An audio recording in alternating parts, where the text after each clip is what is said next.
know thyself and then master thyself. I think the way this is expressed is a little bit misleading, because in my opinion, you are the self. And what you're really trying to know and to master is the apparatus at your disposal. The mind, the psyche, the soul, the spirit, whatever you want to call it. I've been reading a lot of quotes in the Daily Bread videos about what spirituality means to me, and how it really just comes down to studying the underlying nature of mind, because it is the creator and guardian of your inner world, and it is also responsible for shaping your outer world as well. Before you can know anything, in my opinion, you have to know the mind.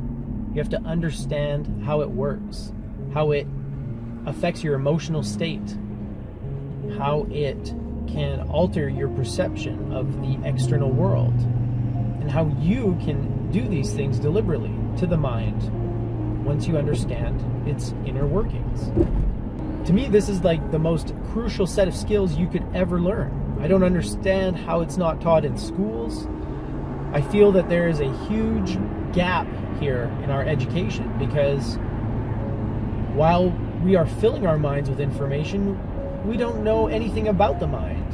And even in psychology classes, if you went to high school and there was a psychology elective there, like my school had, you learn some interesting things, but no one ever really sits you down and says, listen, this is the thing that directs everything else. Your relationship to your mind is the most important relationship you can ever cultivate.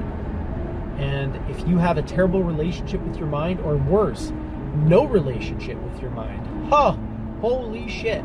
Can you imagine? Well, that's what happens when we're unconscious. And when we just live and follow the patterns of our behavior and of our thoughts, the same patterns which have formed automatically over the last decades.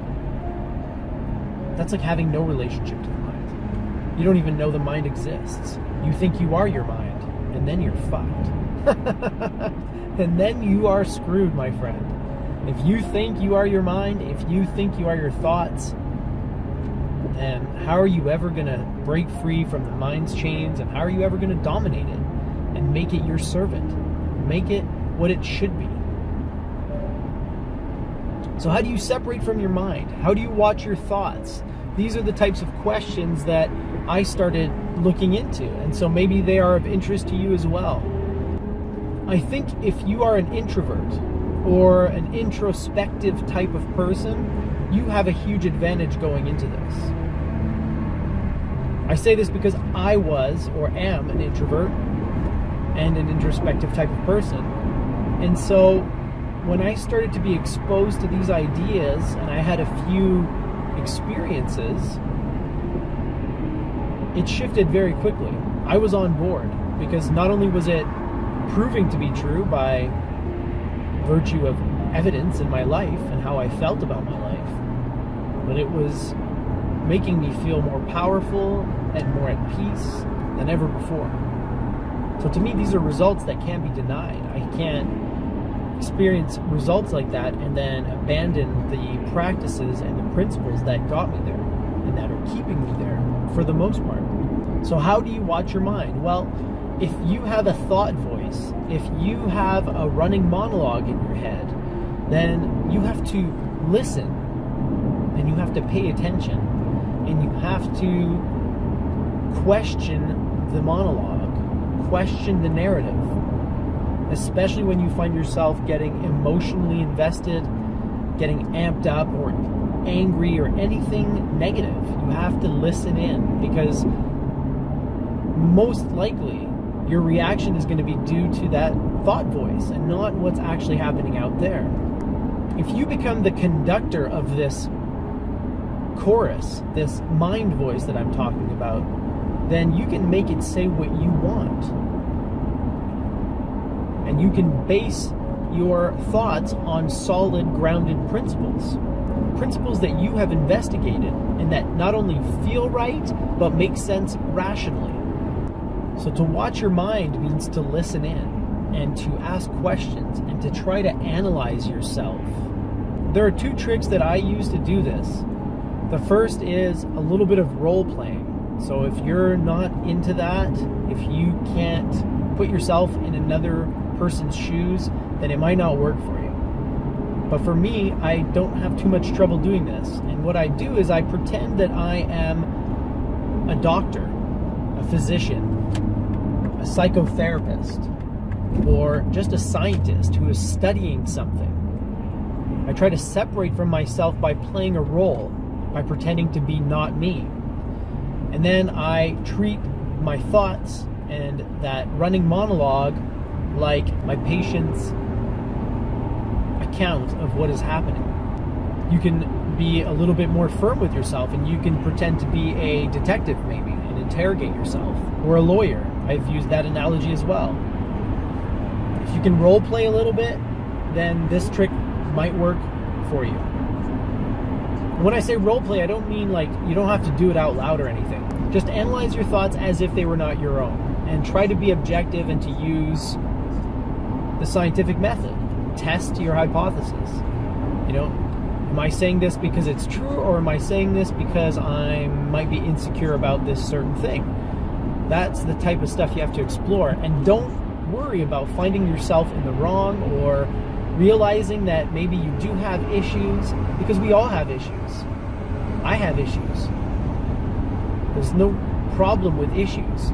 The problem is with not knowing you have issues and letting those issues run and in some cases ruin your life.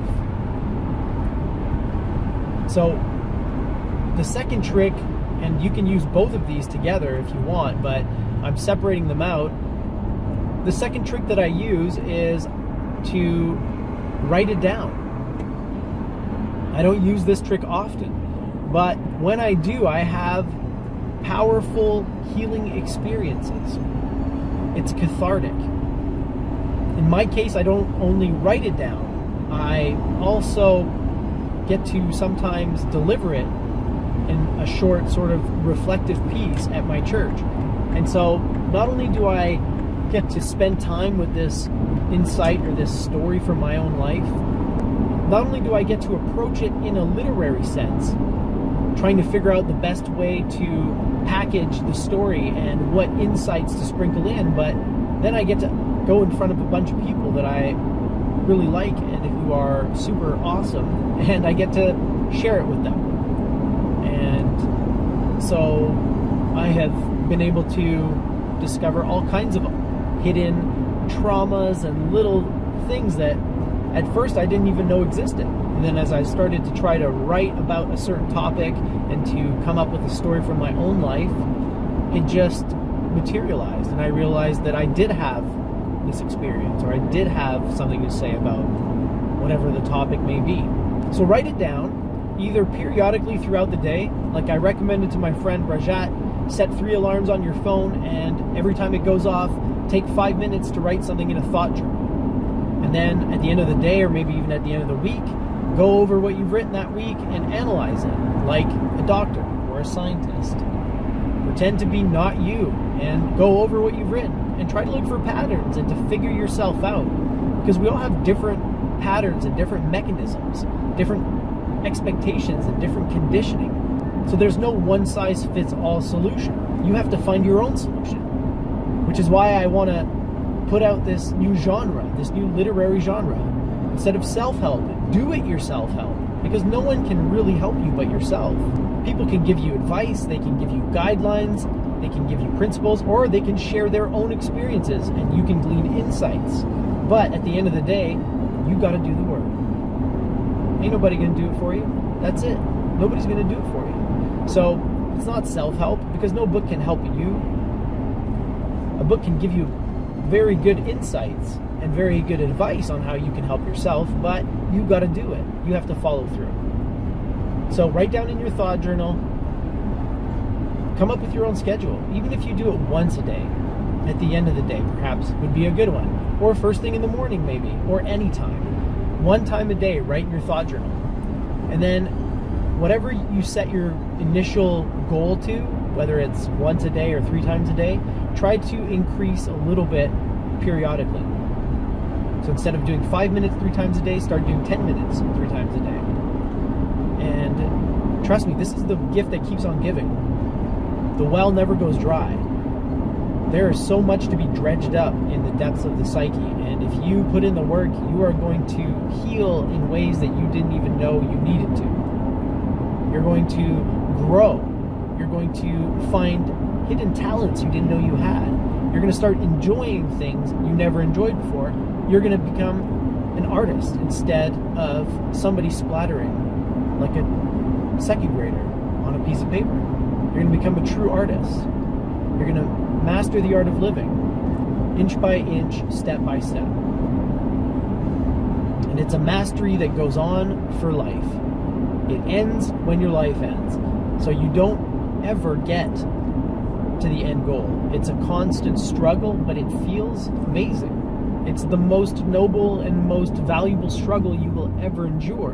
And it's for your own sake and the sake of those around you.